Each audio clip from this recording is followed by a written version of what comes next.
Perfect. Whenever you're ready. Okay. So welcome to another episode of the Manchester SEO podcast. Today we've got Brad Bucceri with us, who's director of the SenseMaker. Yes. And we'll learn more about that in a second, and how important it is to business owners and businesses in general. Welcome. Thank you. I've got to stop saying for one thing. I've noticed that recently. Tell us about the business first. Sure. So SenseMaker itself was founded about 22 years ago by my dad, who is actually still a director in the business. And I work alongside him now, so we're business partners. But he founded the business some time ago, and I've always kind of had some involvement in it. Professionally, I was on my own path. Professionally, I was working web design, graphic design, digital marketing, and whatnot. And I was always kind of had my hand in with him, working with him on bits and pieces on the side. And so I've always kind of been involved in the business. Right. But really, my involvement with it kicked off in 2020. COVID hit, obviously, and it seemed like a good time to take a gamble. Right. Because if it went wrong, I could blame COVID, right? Yeah. So everything was up in the air for everybody. So 2020, I joined SenseMaker full time, and working with him now. Yeah. It happened for me as well. Well, made redundant, and then I thought, well, there's no reason not to do what I've been talking about for the last 10 years. I've said again. Let's stop that. So, what did you do before that? So, before that, I mean, how far back do you want to go? Right? I don't know. I don't want to bore you. Let's start where I suppose the first point where it takes you on that. I'm not saying journey. Sure. But you know what I mean. It was a journey. It was definitely a journey. Yeah. So if I start, I'll start quite far back. I as a individual at school, I never really got on with school. It never really clicked with me. I don't know if that was because I moved around a lot as a kid, and so I always felt like everybody was kind of more connected than I was. I always felt like I was on the outside, and so I never really got on with school. I didn't learn the way everybody else learned, but I had an interest in websites. No idea how to design a website, how to make a website. I used to sit on this old PC in my dad's office with Microsoft Excel. Yeah. And I used to sort of color in the sheets and make all these buttons because you could make the buttons and the sheets link. It felt like a website. And so I sort of fulfilled this need, right? And I enjoyed that. And I must have been about 13 years old. And I became aware that there was this stuff called HTML, and you could download an HTML editor for free. So I was like, oh, cool. Downloaded that, staring at this blank white screen. Didn't know what to do with that. And over time, I gradually learned how to write HTML and CSS. And I was looking at other websites, and I thought people can make their websites look a lot nicer than mine. What are they doing that's different? And I learned that you needed Photoshop, right? So I sort of got up from where I was a bit older by this point, went to Tesco's, picked up a web design magazine, and it was that issue happened to be how to design a website using Photoshop. Wow, so I was like, "Yay, cool!" So I literally taught myself how to design sites, and had more of a flair for design than I did development, and kind of realized that if I wanted to get to where I wanted to be in the design world, which London was the goal, right? At this time, I was living in the southeast. I needed to be able to prove that I could do the work that I knew I could do. Because I wasn't going to go and get a piece of paper from university. That just was not an option for me. Right. And so it was at the time when these freelance websites sort of were really coming into play. And so I just got on there, and I was bidding on all these projects and winning projects, and kind of connected with agencies through that. Yeah. And so they could see the work that I was doing and built these relationships. One of them happened to be in Dartford, and they moved to Southwark in London, and my wife got an opportunity to go back to university. So this was at some point on. Now I was about 22. She got an opportunity to go to university to be a nurse, and her salary changed. And I said to her, look, I can't really be chasing these payments all the time. You know, these agencies, when you're working freelance, they started to make the payment terms longer and longer. I said, I need one of these guys to offer me a full-time job. And literally the next day, Miles, the MD of the agency at that time said, Brad, our head of design is leaving. Do you want to come have a chat, see if you want his role? So I was like, yeah, okay, cool. So I went up to London, got the job, started working in London, and it all kind of went from there, really. Worked on some super cool projects, but it didn't fulfill me. And I was aware of that. I was in the place that I thought was the dream, but I wasn't happy. Yeah. And after several years, I kind of moved to a couple of different jobs, and the same thing kept happening. Each time it was fresh, the same thing kept happening. And I was thinking to myself, something's not right here. I know if I go to another job, it's going to happen. So the problem is obviously me. It's not the job. And that led me to the point of realizing, I don't know what my purpose is, right? I was doing great work, but I could see other people around me who were very good at one skill. And because of how I had to get into the industry, I had to be average at a number of different skills. And so I always felt very average, and that really bothered me. And so that became the question that I was trying to answer. What is my purpose? Yeah. And so moving that forward to the sense maker, how does that work? So that kind of all came together outside of work. I was having a conversation with somebody, and so there's this professional kind of aspect of my life going where I was doing this design, digital marketing, etc., and this personal aspect where I was asking this question of what is my purpose, And I was having a conversation with somebody unrelated to work, and I just repeated back to them something they'd said to me. And they had this kind of light bulb moment, and they were like, "Oh, okay." That they kind of had a connection with their purpose by accident, and I thought, "Oh, that's kind of interesting. A bit unfair that it's happened to them and not me, but that's kind of interesting." And I realized that this kind of happened more and more. Yeah. And I was able to help other people realize what it is that was unique about them, what was special about them, what they should be doing.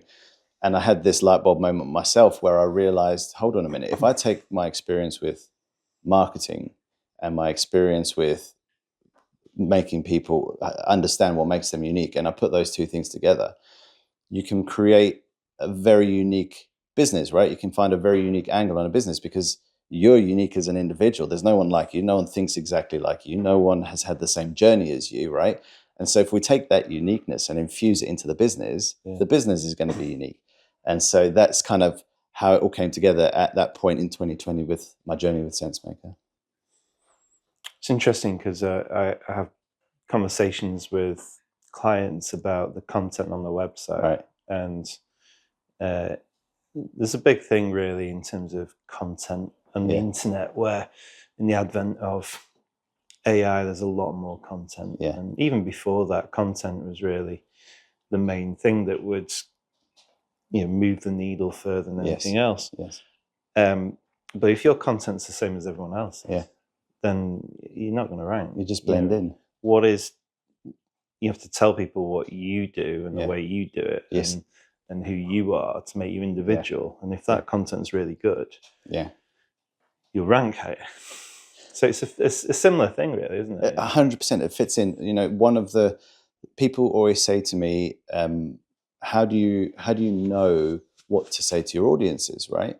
And I was, before we were recording here, we were talking about networking. And so I was on these networking calls and I was thinking to myself, I know the problem that I solve for people, but I don't think that they would think about it in the same way as I do, right?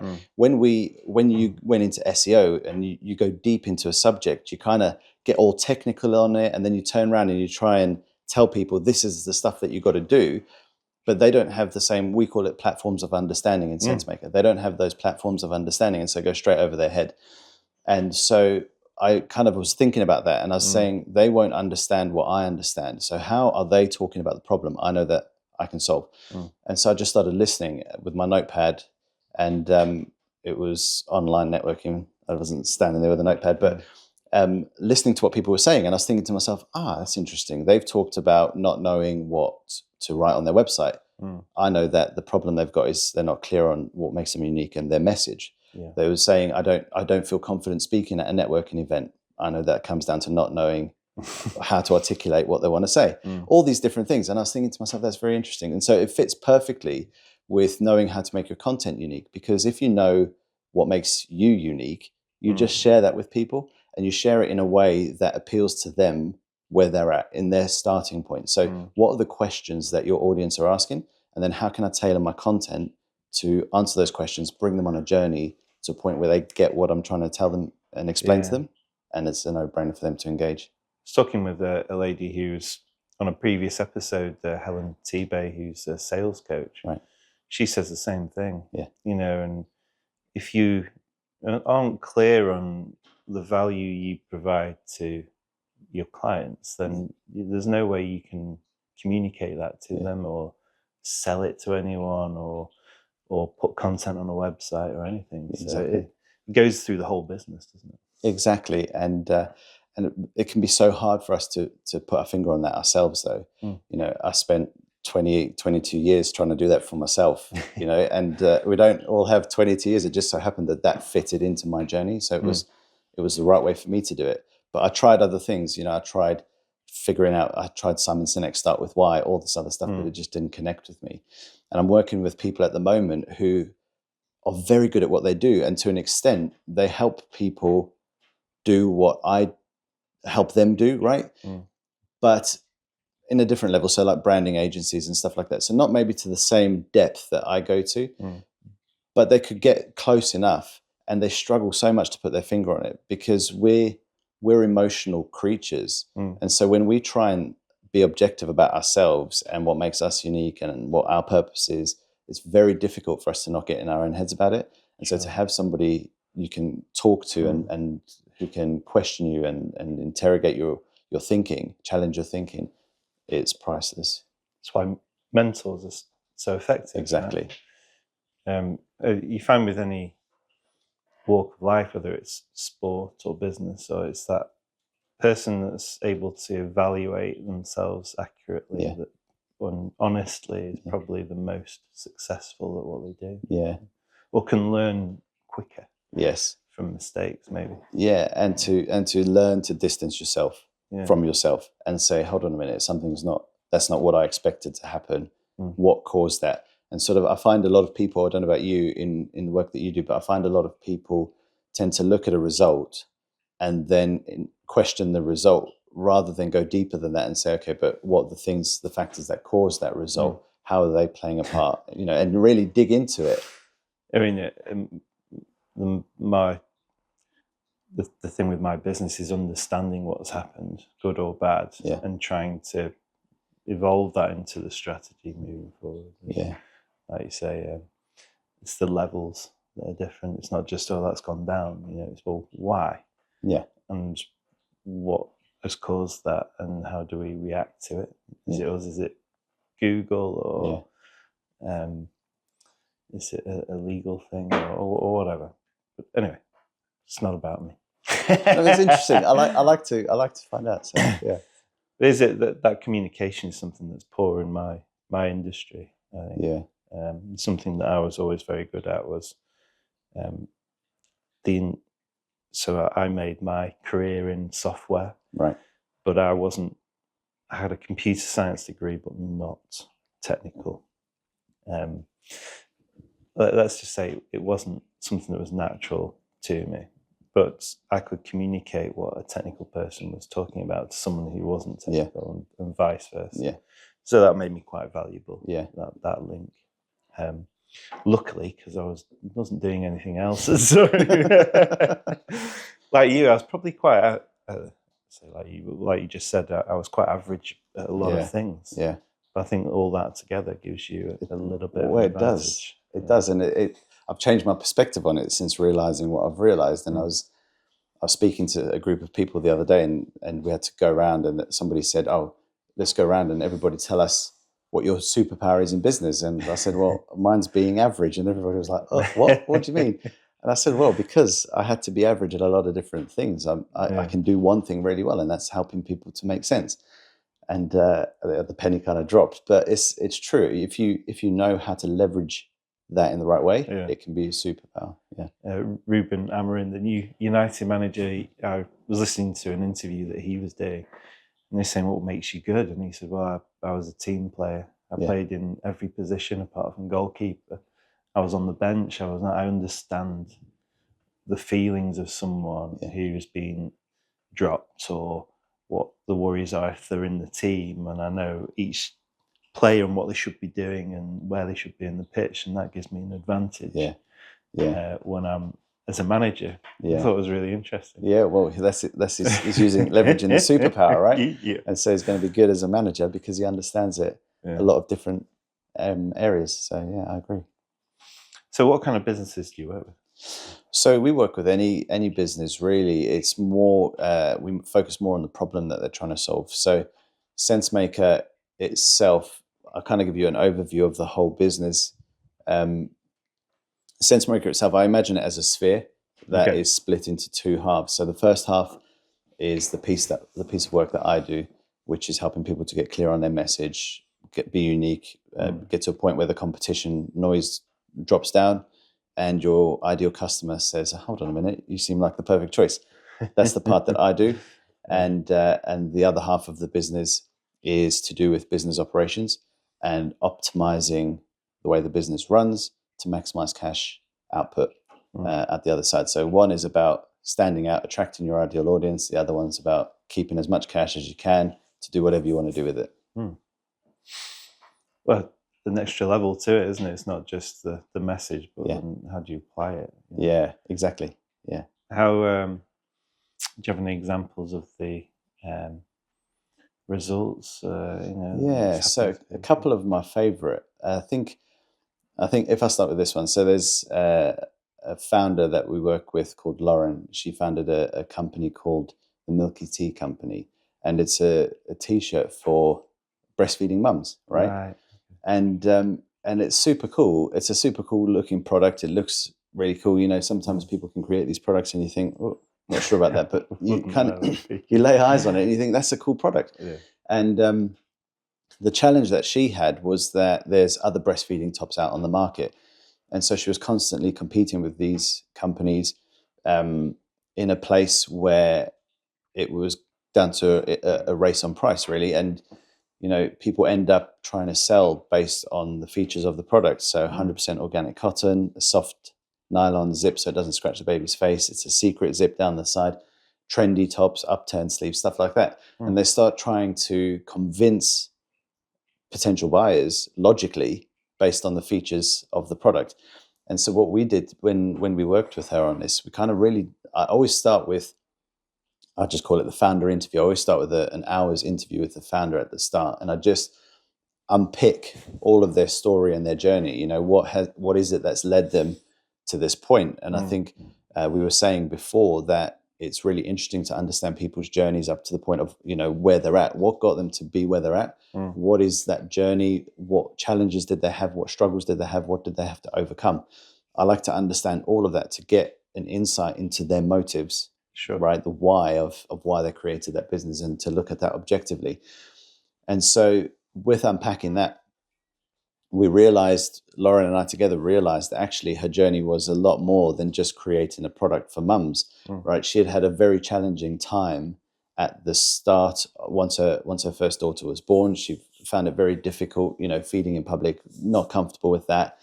All these different sorts of things, which led to her sort of retreating into her home, feeling isolated. Once the babies arrived, everybody else goes back to work and living their lives, so you're kind of on your own. Yeah. She was exhausted as a new mum.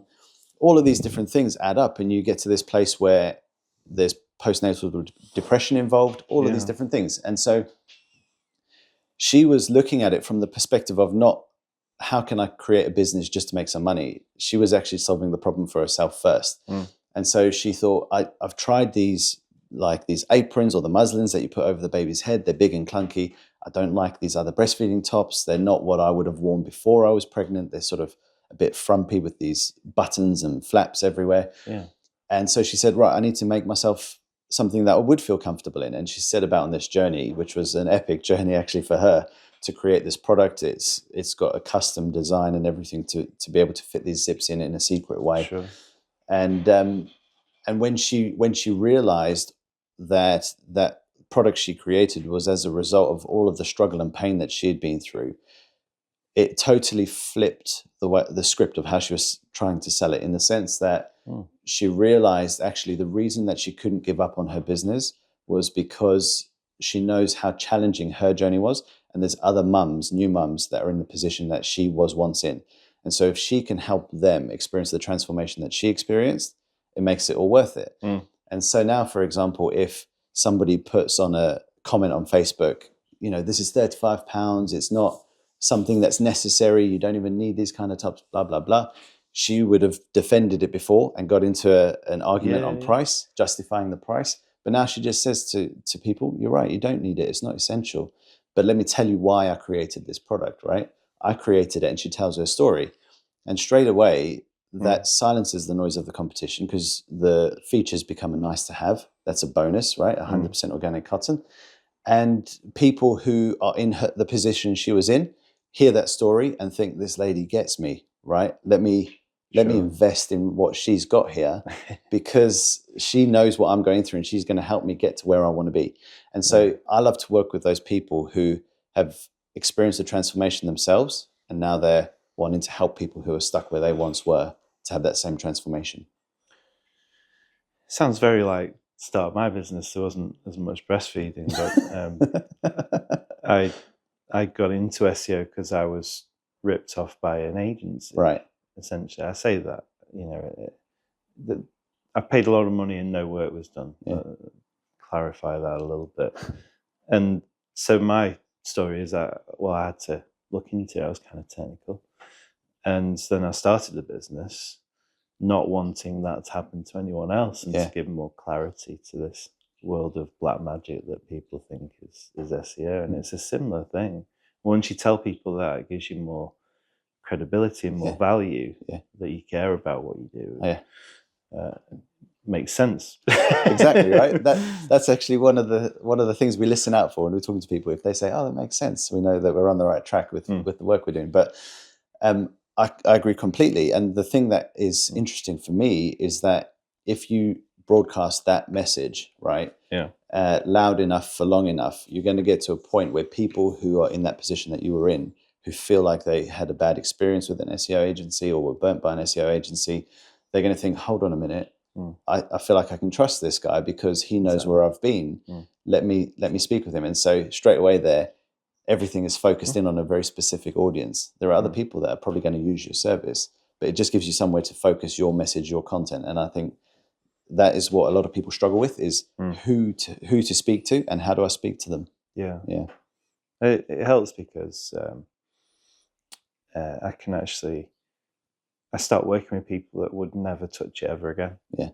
And no other agency would do that because I don't feel they have the same reason for getting into it that I do. And people go, okay, one more try, let's see. Yeah. And then you work your magic. Well, hopefully. I think it's a case of, you have to guarantee that you won't go backwards. We'll be really honest with you, and this is a strategy and this is what we'll do, and you keep the communication. Yeah. Our clients tend to stay with you. Yeah. But like the lady, milky t-shirts, that message is important for people to. It's a buying thing, isn't it? It makes you want to buy something more than it just being a breastfeeding top. Yeah, because you understand the reason behind it, right? And so others can say, but we've also got a breastfeeding top. Yeah, but you haven't got one that's got a secret zip for this reason. Yeah. And it adds so much value. And I think a lot of people always struggle when it comes to demonstrating value. I hear people say it a lot. I don't know how to demonstrate the value of what I do. And you kind of touched on it earlier. And just now, as you were talking about telling your clients the strategy of how you're going to move them forward, I think for me, that is the absolute key, is understanding how you enable the transformation. I always tell people to imagine that you've got a starting point. On the left-hand side is where your audience is currently stuck, how they feel, what they're struggling with. And on the right-hand side is their ideal reality, their preferred reality, their desired outcome. What does that look like? What do those two things look like? And then how do you bridge that gap in the middle, right? So if you can put headline bullets of, first you've got to be able to achieve X, then if you can achieve X and X and X, and you build this bridge across, and so people can look at it and say, oh, okay, you know, you've presented that strategy to them. Oh, I can see this is how James is going to get us across that gap to avoid that certain loss that we had last time. If I do these things, I'm going to get all the way or closer to what I want, right? And so if you can show people how you're going to do it, immediately they trust you more, and the objections tend to fall away because they can see how you're going to solve the problem. And most people are just trying to convince them with logic and barrage of information. You need to do this because I know it's what you need. Well, that's not going to work. That's a logical argument against an emotional individual who's receiving it from a place of emotion. And I often liken it to, if my wife and I have an argument, doesn't happen often, right? But if we have an argument and it's something petty, she'll say to me, like, I'll be grumpy for the day, right? And she'll say, oh, don't be grumpy about that. It was something silly, you know, just drop it and move on. Logically, that's sound advice because I'm letting it ruin my whole day. But on an emotional level, I'm thinking, oh, no one tell me what to do. And so you've got to find a way to connect with your audience on an emotional level to help them to want the thing that you know they need. So you started the business, took the plunge during COVID.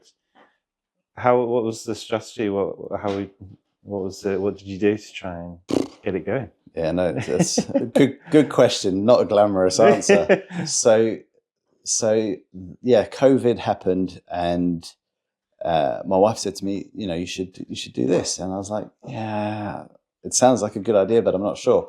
And then my dad obviously is running the business. He said, yeah, come and work with me. And I said, but I don't do what you do. I can see what you're helping clients with, and I don't do that. And he said, no. I mean, like, bring your marketing skills, your design skills. And so that it started really informally, actually.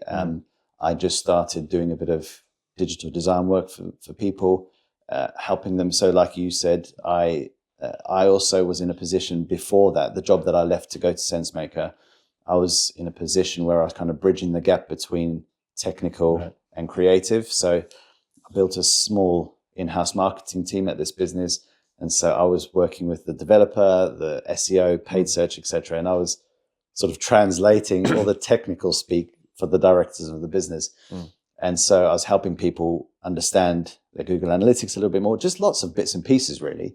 And it was maybe 2 years in, I was looking at the challenges people were having, and it kind of dawned on me, hold on a minute, these people are asking similar questions. And it kind of comes back to that idea of taking note in networking sessions, what people are saying. They're all having a challenge. They're all struggling to stand out in their marketplace. They're all struggling to find out why their business is unique. And if they do know why it's unique, how to communicate that.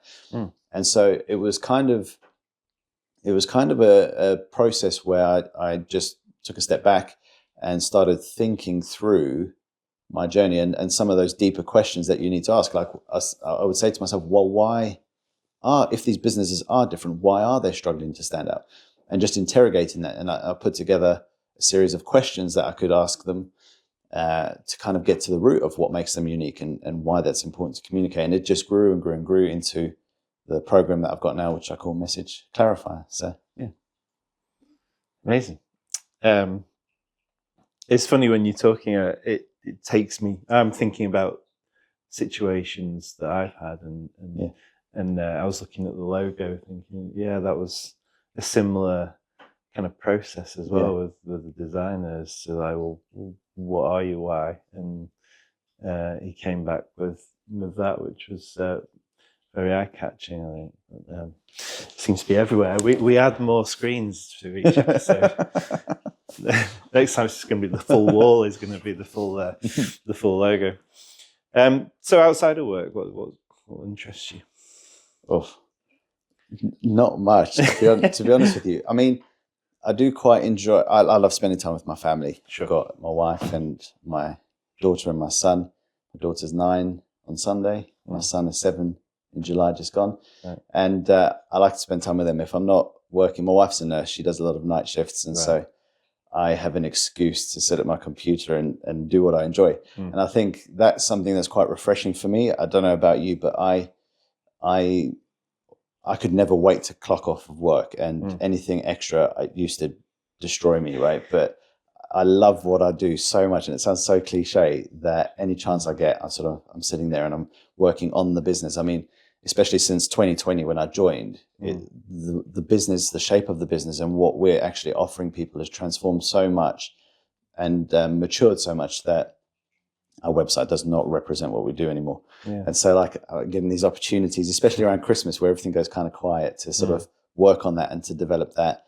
But other than that, just love going for walks. We lived in the Southeast for a long time. Yeah. Very flat, very crowded. And so we moved up here to the West Midlands, and very spacious, very quiet. So I love to go for walks, Snowdonia, all the areas around us locally. It's lovely, yeah. Yeah. Amazing. It is like chalk and cheese, isn't it? So depending where you are, there's areas in the south that are kind of like that as well, but not in the... Yeah, especially where we were, London. right on the southeast kind of end of the country, and everybody was kind of moving down from London. Yeah. There was nowhere to go. It was a dead end, and so it was just getting more and more crowded. Yeah. Not fun. It's funny when you become a boss and or you set up your own business and you're doing something that's your choice. Stress is kind of taken away from it a little bit. Yeah. You find that? I think it aligns. Well, yes and no. So I know a lot of business owners who are stressed out of their mind, and I think for me, if you're doing what you're meant to be doing, it makes a big difference. So I always refer to the idea of purpose as a golden thread. I think it's hard to find your purpose if you don't know what to look for. But what I say to people is, if you look back over your life and your journey, there's going to be things that have appeared and occurred throughout, whether it's at work, whether it's in your private life. And I always say, look for that golden thread that runs through it. And I think if you can do something that involves your purpose, it doesn't feel like work anymore. So when people say find a job that you love and you'll never work a day in your life, what they're actually trying to say is find out what your purpose is, and then no matter where you're working, actually, you can act out your purpose and have an impact on other people, a positive impact. And so if you're having a positive impact in other people's businesses or personal lives or whatever it might be, you're going to feel more fulfilled and you're going to feel happier. So, yeah, that's how I see it. I always say, I think my business has been going 5 years in March, and I've had a couple of opportunities where bigger agencies have gone, we'd like you to bring your business into ours. What do you think? And we've had a conversation, and to the point where there's been talk of contracts, and I've been looking at the days holiday and thinking, well, it just kind of thought, I can't be bothered with that. I don't take 25 days holiday, but there's no restriction, and there's a freedom in that, I think. And even when I've got my biggest client when I was on holiday in Portugal, because there was a meeting that I had, and it happened, and there was no stress with it, and no problem. Yeah. And I think that's quite a valuable thing, really. Yeah. So I decided not to. Well, that's the thing. I mean, I don't know about you, but I've often heard people say things like, you get to a point where you're unemployable, not in a negative sense, but because you've seen too much of the good stuff, right? You've had too much freedom. It's kind of like getting put into a box to go back and into that sort of obligations type thing. Like you say, you probably wouldn't take 25 days leave, but if you wanted to, you could. And, having to be in the office every day and things like that, I think I like to have variety, and I get that because I have control over it. And I don't employ my guys to do 9 till 5 every day. Employ them to do the work. Yeah. If they finish early, go and enjoy the day. Yeah. See some sunshine. Yes. Constantly saying, get some sunshine on you. You're too pale. But I think that's come from my experience. Where I didn't like that. And I think it sounds like your brain works similar to mine, where I think I was always a little bit unemployable. Yeah. And it's just a lot more now. Yeah. So, what age were you when you moved from South Africa? Quite young. Moved from South Africa. I think I was 8, just about to turn 9. So very young. So do you remember about 30 years ago. I have some vague memories of it, with the actual move, or South Africa. South Africa, yeah. I have some vague memories. I think it's the sort of romanticized memories where it's actually probably nothing like I remember. Right. You know, as a kid, you remember certain stuff. The one thing that I do remember the most is the hot weather. Yeah. But other than that, yeah. Other than that, no, I don't really have any memories of it. I think I would, if I, as an adult, if I was given a choice to be here or there, I think I'd pick here any day of the week. So I played a lot of cricket, and I played cricket with a lot of South Africans, and they're all wired a little bit differently too. So something about them that is just you can feel the kind of energy off them. Yeah, and we're always trying to pinpoint what the difference is. Yeah. Probably shorter fuse or something. I don't know. Yeah. No, I was never More very good direct. at cricket. I like cricket, but I was never good at cricket. When I was a kid in South Africa, my mum and dad put me into, it was called Baker's Mini Cricket, like a kids' cricket club. Yeah. Batting, I was all right at. Bowling, couldn't do it. Couldn't bring my arm over the top enough, right? And so it was our team's first ever proper match. Yeah. And they put me on to bowl. Like, why would you do that, right? And I ran up this almighty run, and instead of bringing my arm up and over, I out with a cricket ball, and the other little batsman was stood there leaning on his cricket bat, and I just clocked him straight on the ear, dropped him like a sack of spuds, and all the parents were standing in the crowd. Whose son is that? Whose son? My dad was like, yeah, whose son is that? Yeah, so I didn't play much cricket after that. Oh. Funny. So you don't feel that there's anything from that time that maybe say make you good at what you do, but it affects who you are, and on a.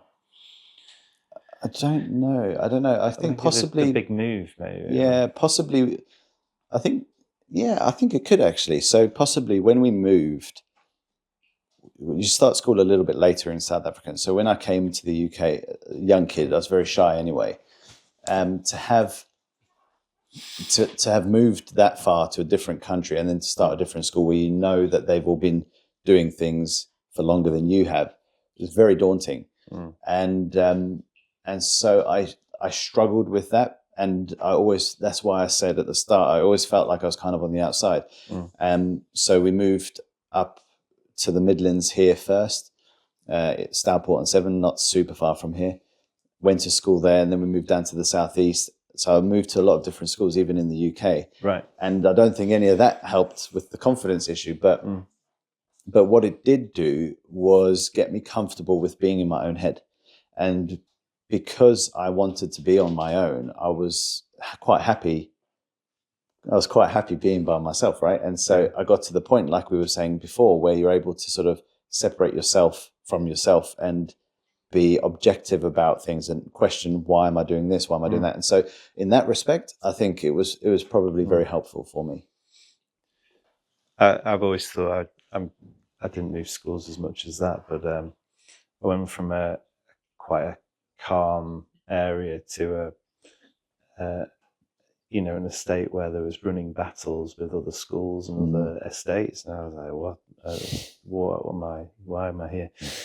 But it gives you that survival instinct, and like you say, the ability to survive and gain rapport with people. I found that I was quite good at doing that, and I think that kind of has directly affected me. And I always say I'm quite good with people. My 6-year-old son might say something different, but I think that comes from that kind of having to self-analyze and say, how do I fit in here? How do I make friends?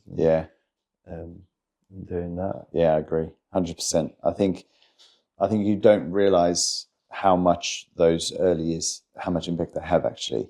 And there's a guy that I'm working with. He coaches founders, and his background is psychology, psychotherapy, and a big part of what he does actually is helping founders who have these big goals that they're trying to achieve, but for some reason they're just kind of stuck. There's a block, and they don't know why they're not getting there. And he helps them to sort of go back and analyze, okay, what are the things that are affecting you from the past that you need to break free from, that you need to let go of, that you don't realize are actually controlling how you see the world right now. But then at the same time, what are the things that you need to have freedom to move towards, right, in the future? Who do you need to become to achieve the goal that you want to achieve? And so I think that's really interesting to hear somebody from that level of experience with the mind and with working with people saying the same thing, that, you know, those early years and the earlier years in your life have such a significant impact on the way that we view the world. They can literally make or break what we do in life. And I think it's so important to be able to have somebody like him who can help you analyze and deconstruct, or to get to that place where you can analyze and deconstruct yourself. Yeah. It's fascinating, isn't it? And you see now, especially, I mean, there was they call it the big resignation after COVID, where everyone had started up side businesses and thought, oh, I'll do this now. And then as costs have increased and everyone's trying to get back into work again, and something more stable. But the point really is that what makes you good at your job and the skills you have might not be what makes you good as a business owner or a manager. This is it. And having that, a coach or a mentor or a friend that you can just talk to, and and you can work through any insecurities you have about it. Issues. Yeah, and I think that kind of thing makes me think about something you asked me earlier, where you said, you know, what kind of businesses do you help? And I would say that what maybe an interesting angle on that question is, what kind of people can't I help, right? Because I think, like you said, there's that big resignation. People, I find that, and I've been guilty of this myself in the past, where you're working for somebody and you think, hold on a minute, I can do this for myself and I can deliver it better. You know, let me start a business. But the thing is, what's not immediately clear there is that your motives for starting that business are wrong. Your motives for starting that business are making money, solely focused on making a quick buck, right? Yeah. And that never ends well for people. And I think when it becomes really difficult to find out what makes your business unique, if you've got no emotional investment in it, if you've just done it for the sake of money and profit, it's going to be very difficult to sustain, and you're going to have a lot of unhappy customers. But if you're setting it up from a point of view of purpose, and you're balancing that need to fulfill your purpose and impact others with a need to generate a profit, I think it's a much healthier place to be. And so if you are going to start your own business, what are your motives for doing that? And I think that's a healthy question to ask yourself. I feel like Google's on the brink of that at the moment. You think so? I don't know whether you've noticed this, but there's more AI searches at the top. Yes. There's more, which isn't always a bad thing. It actually gets rid of people who are just, or services people are just looking for answers to questions rather than actually looking to buy something or whatever. And then you've got more sponsored ads, chasing money rather than anything else. And then you've got maybe people also search for, but actually I only want to know that after I found what I want to search for.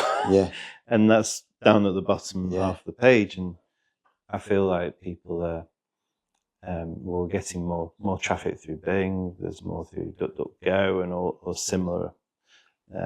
And I feel they're going to lose a little bit of the market, which they have a massive stake in. Chasing the wrong thing. Because rather than what they tell us to do is to make websites more user-friendly. It's kind of not that way. And it's interesting, actually, you were saying about the different, like DuckDuckGo, etc. There's an SEO that I'm connected with up in Glasgow who just put on social the other day. He said he's noticed something interesting in analytics. One of the referring links or one of the sites that referred traffic to a website that he was running that led to a conversion was actually, as a result, Chatgpt came straight out of chat and sent him there. And I think that's interesting. There's these new traffic sources that are starting to emerge, and like you say, if they are focused on the wrong thing, they can miss out on that opportunity. And I don't know if you're seeing this in the work that you do, or if I'm just getting grumpy with how I view search results, but I find that I'm reluctant to click on paid ads as much as I once was. Like 5-10 years ago, you had paid ads at the top of the page, and you were guaranteed a bulk of the traffic, right? Because you were right at the top or whatever. And now I see paid results, and I'm thinking to myself, but I don't feel confident that that's going to take me to exactly where I want to be. Even if it's the website that I know I'm trying to find, I know that they're going to have an ulterior motive, and they're just paying to stick a link in there. Yeah. It's funny. It's always been a similar thing. If you've got a budget, or you've got a big project that you want to trust the people doing, you rarely click on the ads. If you're looking to buy something or products, whatever, then maybe. But if you've got a real budget, then the more likely to go to organic, do a bit of research, and so you find that the leads are usually stronger, and they usually have a bigger value to them, even though it might take a bit longer to get. Yeah. But Chatgpt, actually, we believe uses, well, it's bought by Microsoft.